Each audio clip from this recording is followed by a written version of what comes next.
you have many performers playing on the stage and a lot of exposure for artists that want the exposure. But they're big money makers. The decline of the recorded music landscape has led to more concerts, more tours, more festivals than ever. And in the case of BC, for example, the Jazz Fest here for a party of four, let's say of about 3-4 days, generates about $3,000. Multiply that by the number of people coming here, and municipalities and districts and the province love festivals. They make a lot of money. The corporations love festivals, the sponsors love festivals, and yeah, Squamish generated about 10 to 15 million a year for the district of Squamish alone in tourism revenue. So just on a pure money level, that's why they're so popular. And of course, yeah, fans will enjoy them as well. We can't discount the fact that fans flock to these things. Fans love them, but also big for local economies, as you just said. Yeah.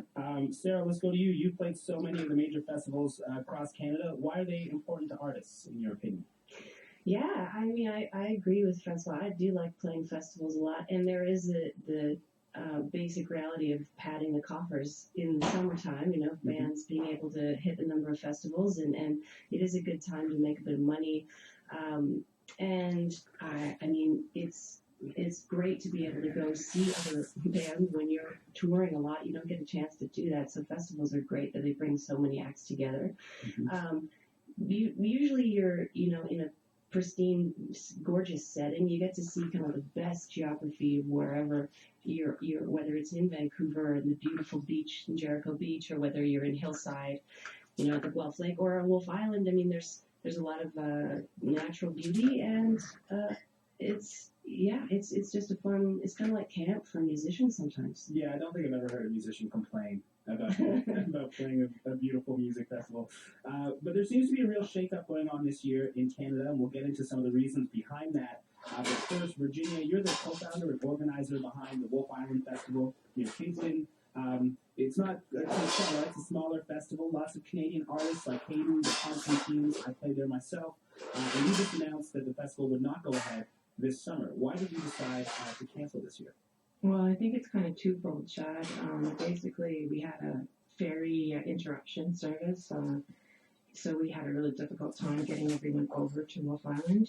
So that really, hurt us bad financially. And also, we just found that the landscape of the festival itself has really changed, and there's a lot of festivals out there. So we just want to regroup this year, and we just made the decision to do that this year and take the year off. Sarah, this is a local festival for you, and you've played it before. What do we lose when smaller festivals like Wolf Island is canceled? Well, I mean, yeah, I played Wolf Island. I think I played the very first Wolf Island Festival, which was down on the water on a flatbed. And, it's a really community built festival, and I feel like I have a part ownership in it because I get to go whenever I'm home in the summers. And I mean, I'm kind of, I'm happy for the festival that it can just kind of lie fallow for a year. I feel like it's kind of a healthy move. There's so much built in buy-in by so many of the locals, so many people in the Kingston community in Wolf Island, and so many bands who are really fond of it. So I'm not concerned that it's going to go away. I think it just has to just take a little breather. And so I think that's kind of just facing the reality. And as you get older, time winds around quickly. I don't think it'll be too long before we'll be getting ready for the 2017 version. Francois, you're on the other side of the country where BC Squamish Festival, one of the biggest in the country, attracting over 100,000 fans, was also canceled this year. What's the biggest reason, in your view, for that cancellation? I think Virginia touched on that a little bit. There's a saturation of the market for festivals right now. There's so many of them, and like I said, it's a big money maker. So everybody's trying to get into the festival business because that's where all the touring money is. There's a lot of competition here. And I think the festival started out as sort of a community-driven festival. Live Nation, one of the biggest concert promoters in the world, got involved to try to help expand the festival to a bigger site. When it expanded, I think it bit off a little bit more than it could chew. And a few elements came into play this year, including the low dollar, reducing the buying power for the festival to gather major acts and maybe mid-level acts. I think it had been discussed for a few years that the festival was in trouble. That was more behind the scenes. And I think they just made the decision this year to pull the plug on it and relocate some of that money from Live Nation to festivals in Alberta, which I think from a business standpoint kind of makes sense. But of course, it's a big loss for us here in BC because it was quite a great experience to go to Squamish and experience music in such a beautiful setting. And bringing in the big talent, especially, can be a huge cost. I mean, word has it that a headliner like Radiohead charges well over $1 million to play a festival. So the big names are what will sell, I guess. Posters. That's the name that will appear on the poster. Oshiaga, you get Radiohead, Lana Del Rey. In Squamish last year, you had Drake, you had names like Mumford and Sons. Those are big talents, but yeah, they do request paychecks that range from $1 to $1.5 million, and that costs a lot more when the dollar value is reduced. I mean, 2 years ago, we were pretty much on par with the American dollar. For a festival like Squamish, that was fantastic. This year, we're at 75 cents. We pay 1.5 times more than we did 2 years ago. So you have to think about that when you're building a lineup, and you can't predict in advance if that's going to happen, if it's going to cost that much more. Virginia, as a promoter, how has the low Canadian dollar affected your ability to organize an event like Wolf Island? Basically, I do focus mostly on Canadian talent, so I hadn't really considered that, but I think it does in the sense that a lot of the larger festivals now are going to be looking for local artists, Canadian artists, so that talent pool is going to be kind of taken up by those large festivals, so it'll be a little bit harder for a smaller festival to actually get an act to come to their festival because they're going to be all going to the big ones, basically. What have you heard from your local community about Wolf Island being canceled for this year? I think they all understand. They understand how difficult it was getting to Wolf Island via the ferry, and they very much are in support of us and trying to regroup. They're excited that we're going to be doing it next year, that it's not the end of the festival, so it's been super supportive. Sarah, we were talking about how nice of an experience it is to play at a festival for artists. You're in these beautiful settings. A lot of times you get to connect with other artists you don't normally see during the year. But are there some downsides in terms of where you find yourself at a festival, maybe with 50 acts? Do you find ever like you get lost in a shuffle somewhere? Yeah. I mean, it's nice when a festival's over a few days, so things are spread out, so it's not, there is a certain amount of fatigue even from the audience to be seeing bands from noon till midnight sort of thing. That can be kind of exhausting. And so, you don't get much of a sound check. You just kind of throw and go, and there's a lot, maybe some more spontaneity involved, which you can rise to and can be a good thing. I think another thing that's great as a musician playing festivals is that you're playing to crowds that don't, that aren't your own audience. So you're playing to a lot of new people, which is really good. I like that about it too. Francois, do you think festivals are still a great place for discovery, especially with a lot of big names on bills now? Do you think it's still a place where fans discover new music? Absolutely. I mean, like Sarah said, there's music from noon until 10 o'clock at night. You're bound to bump into something you've never heard before that's going to blow you away. That's the fun thing about festivals. I mean, they're big experiences. You buy the ticket for the whole package, and there's a few names you want to see, but eventually you'll see something that you hadn't expected, and maybe you'll become a fan for life. So it's totally worth the price of the ticket just for that. Virginia, even though Wolf Island is canceled this year, as you said earlier, you hope it will be back in 2017. How optimistic are you for that return? I'm very, very optimistic. The fans of the festival, they weighed in heavy. So basically, from that love and support and everyone understanding, I think it's going to be great next year. Francois, what's your take on what it will take for some of these smaller regional festivals to stay in business now with huge brands like Way Home around, which is owned by Bonnaroo?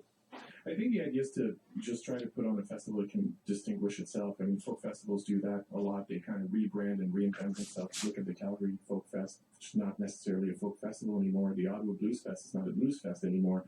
I'm talking about big names. Of course, the smaller festivals kind of become a boutique experience, and I think that's what they're going to have to do. Sarah pointed out earlier that it's not a bad idea to lie fallow for a year and kind of regroup and rethink what you're going to do with the festival. Maybe that's an option for some fests. But yeah, the future's still bright. It's not all doom and gloom. Okay, on that note, I want to finish with a quick round of your most magical music festival moment in your history. Sarah, I'm going to start with you. Your favorite music festival moment. Well, thinking of Wolf Island, this is kind of it's never the the middle of your set when things are going well. That you play so many sets that those things don't really stick out. I find my sets don't really stick out in my mind. It's the oddball things that happen, whether it's a crazy storm blowing through the hillside festival, and people running to protect a whole bunch of guitars in here, or whether it's Virginia as the artistic director at the Wolf Island Music Festival. Becoming the security person for a moment after a ravenous fan jumps on stage and attempts to, take over the mic. Virginia jumped on and became the artistic director bouncer for a moment, and I think that was quite memorable in my mind. Francois, what about you? Oh, we'll see you with Squamish, Shad. Honestly, no, it was a great set a few years ago. But no, obviously my favorite, most important memory of the festival was 2007 Lollapalooza, when my wife and I were celebrating having just gotten married in Chicago and seeing bands like Pearl Jam and My Yellow Jacket, and just a fantastic experience all around. It's something I remember forever. And Virginia, what about you? Oh, I have so many, Shad. Like so many favorite moments. One was an artist dropped out of Wolf Island, and I asked this amazing artist to come and play. By surprise, nobody knew who it was, and Shad got up and played and blew everybody away, and everyone was just blown because we were actually, do you remember we were trying to hide you behind stage? I do remember that. Yeah. That was pretty amazing, actually. Everyone was so grateful and so blown away. That was a great moment, actually. Well, right now I just have a kind of Kevin Costner, Whitney Houston image right now in my mind of you, Virginia, running across the stage to I Will Always Love You. Are you my Whitney? I would love to be. I need to get a headset, Mike. Thank you guys so much for joining us. Thank you. All right, long live Canadian Festival. Thanks, John. Indeed. François Marchand is a music writer and active arts editor of the Vancouver Sun. Sarah Harmer is an Ontario singer-songwriter who has performed at festivals all over the country. And Virginia Clark is the founder and organizer of the Wolf Island Music Festival.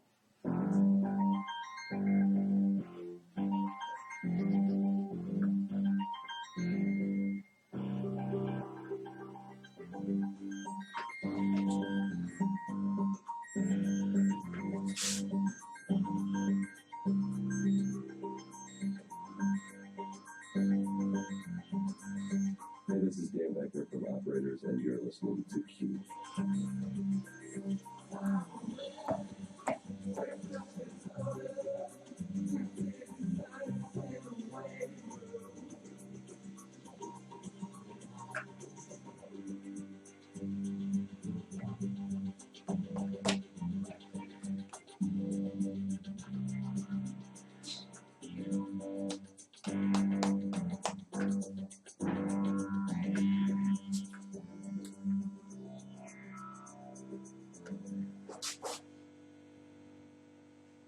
Well, speaking of Canadian music festivals, one festival marking a milestone this year is Sled Island in Calgary. The fest turns 10 years old in June, and artists on the bill this year include Guided by Voices, Deaf Heaven, The Sonics, Angel Olsen, Built to Spill, and more. And the guest curator for this year is Peaches. She recently put out her newest album, Rub, and she'll be performing live at the festival. But now, here's Peaches featuring Feist with I Mean Something on Q.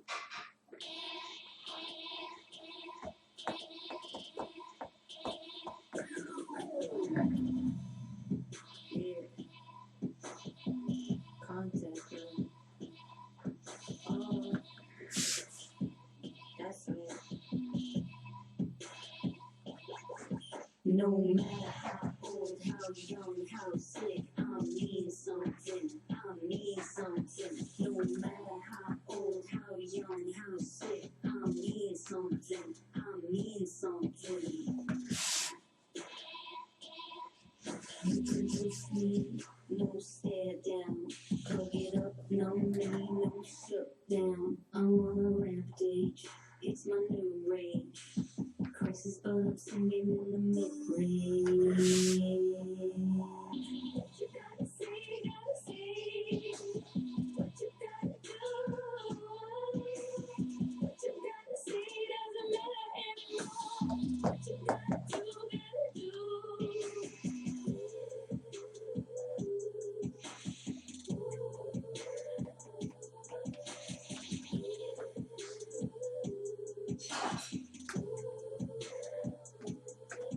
Say you're scared of me, then scary me. Looking straight into their eyes before they bury me.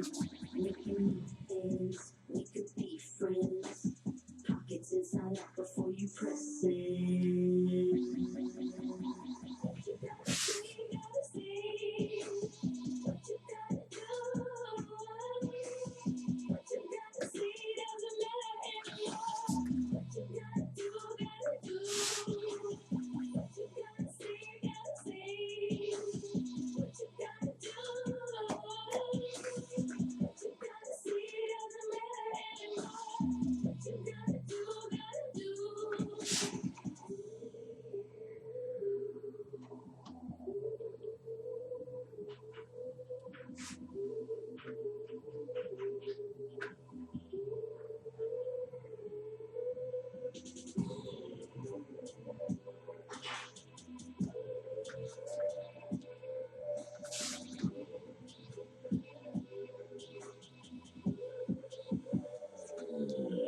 No matter how old, how young, how sick, I mean something, I mean something.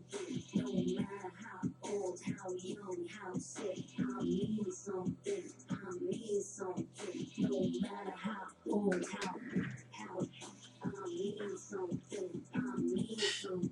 No matter how old, how, I mean something, I mean something.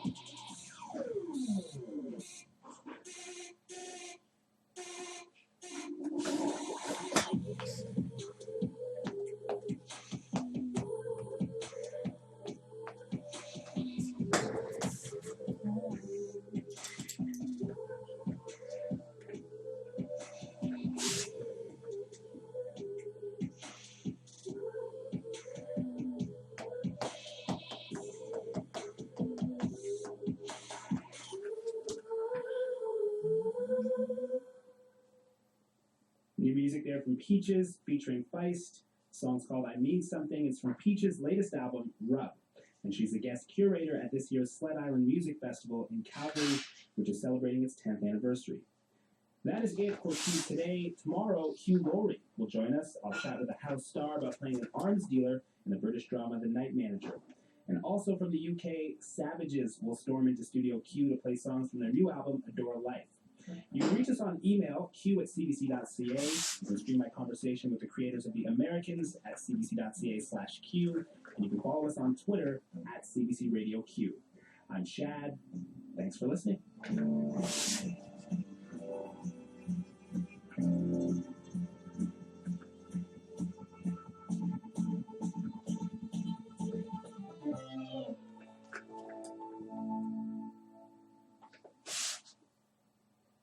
Provincial Affairs, a free-time political broadcast brought to you by CBC Radio 1.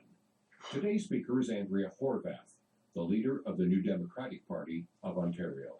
People in Ontario deserve to know that their voice matters, that someone else isn't getting special treatment just because they can write a big check, and that having the ear of government isn't dependent on how deep your pockets are. But it's hard to feel confident in our system when the front pages are filled with allegations that it's only the big donors who get access to this government. In Ontario, you should feel confident that no matter who you are, how much money you make, what your job is, or if you donated to a political party, that your voice will matter just as much as everyone else's. And that's why it's time to put an end to the influence of big money on government and politics in Ontario. It's time that we change how political parties and elections are financed in this province. And we can do it together. Ever since the latest allegations against the Liberal government have made headlines, I've been thinking thinking about some of the people I've met as I travel this province. They're hardworking Ontarians who play by the rules. They're people who want to build a future for their families. They're people who want to find a good job, quality health care, and be able to put away a little bit of money for the future. But many still don't cast a vote at election time because they feel their voices never get heard. They've grown cynical about politics.